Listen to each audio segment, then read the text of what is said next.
As I'm sure you know, my name is Edward Waverley, and I would like to describe how I became entangled in the politics of Scotland while being in His Highness's royal service. In case you haven't heard of me before, I suppose we should start my journey as I left the place of my birth and the capital of my nation, London, England. My father arranged for me to enter the service of His Majesty in order to prevent my uncle from sending me on what would have been a most liberating European expedition.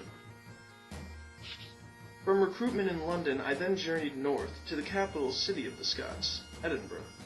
I've heard the city is much cleaned up since my own travels there, but when I was there, the conditions were absolutely appalling. I was happy to only spend enough time in that infernal city to be rooted to my station. I was placed in the rather uneventful town of Dundee.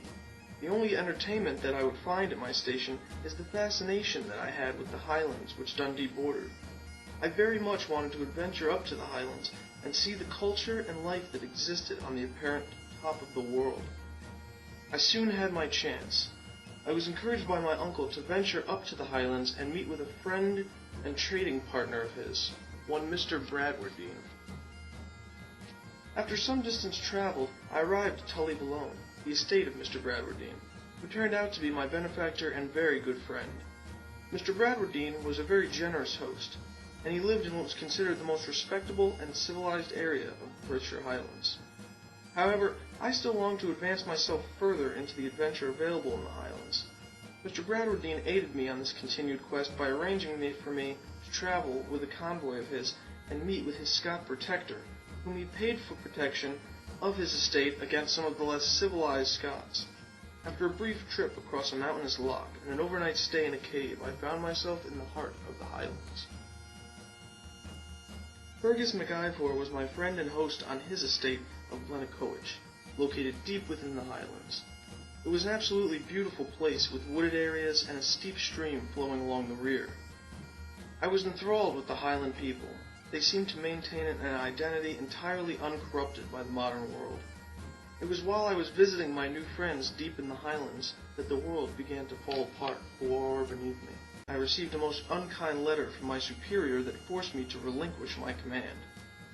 I also decided to make haste to Edinburgh, to plead my case, and to get to the bottom of these most unpleasant affairs. I was detained somewhere in the vicinity of Dun Castle, and was being escorted by some local mercenary forces to His Majesty's forces in the south. However, in the course of the journey we were attacked by a band of brigands, who also detained me and took me in captivity to Stirling Castle, as you see here in the distance. It was at this castle that I had a most chance encounter with a gentleman of clearly regal blood, Prince Charles Edward Stuart. I had come to find out that my Highland friends had arranged for my capture from the King's forces. In light of the unpleasant treatment I had endured at the hands of my King's service, and the encouragement of my Highland friends, I decided to join the service of bonny Prince Charlie. I soon found myself at center stage of a war-torn Scotland. The Prince's forces quickly moved south from Stirling, and were soon sieging the castle at Edinburgh, as the Prince took up residence in the pristine Holyrood Palace seen here. It was in this palace that much of the strategy of the present campaign, as well as the pomp of the royal ceremonies, took place. It wasn't long before we found ourselves back on the campaign trail. From Edinburgh, we moved our forces through the pass adjacent to Arthur's Seat, which appeared as an enormous mountain before us. Looking back, it seems that all Arthur's Seat impacted our view of was impending failure. We moved south, past Duddingston and Marcelborough, and on to Pinkie House, which is where bonny Prince Charlie decided to make his southernmost command center. At Pinkie House, more ceremonies surrounding the Prince's ascension to power took place. After a brief stop back north in Edinburgh, I rejoined our campaign in Carlisle, from which we drove south into northern England past Lancashire and Derby. An English dragoon fell upon us by night. I was lucky enough to escape the ambush with my life. I dared to make my trip back north to Edinburgh, where I found that our imposition of Charlie on the throne was all but over, and I headed north once again, incognito, to where I might be safe until my pardon could be achieved. My involvement in the war turned out to be based on deception from the very beginning. I ventured back to the familiar lands of Tully alone, at which I found my friend the Baron in hiding. My family and friends in London were able to achieve my pardon.